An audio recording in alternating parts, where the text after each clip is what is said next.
Le temps d'une journée, la Grande Chaloupe nous replonge dans le temps longtemps. Jeux, car courants d'air, titrains ou encore lampes à huile ont été dépoussiérés. Un doux sentiment de nostalgie plane. Il rappelle à moi quand ma maman l'avait amené à nous dans le car courant d'air.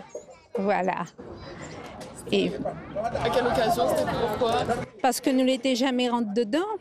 Et donc, quand nous la rentre dedans, nous l'étions ravis. Le car courant d'air.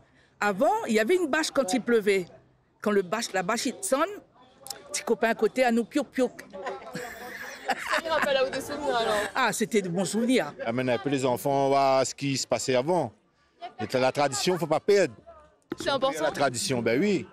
Si on perd la tradition, il reste quoi? Il ne reste plus rien. Les passionnés de deux roues, eux aussi, y trouvent leur bonheur avec cette collection de motos vintage qui était à l'époque indispensable. Les mobylettes faisaient tout. Faisaient le transport des animaux, des repas, aller dans les champs, aller de partout. Mais la star des lieux reste bien sûr le Titrin, que l'association du même nom tente par tous les moyens de remettre en fonction, dans un premier temps dans le secteur de la Grande Chaloupe. Nous avons projeté des circuits touristiques qui engagent Saint-Denis et la Possession, mais qui peuvent engager aussi la ville de Sainte-Suzanne, parce qu'il y a de forts vestiges là-bas, qui sont très beaux d'ailleurs.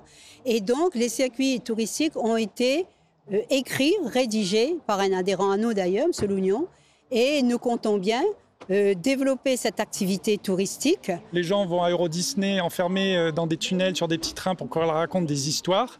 Nous, on va utiliser ça, pareil, dans nos tunnels, mais pour raconter aux Réunionnais et aux touristes l'histoire de la Réunion. Des projets qui sont encore à l'étude, mais l'association espère les voir se concrétiser d'ici 7 ans.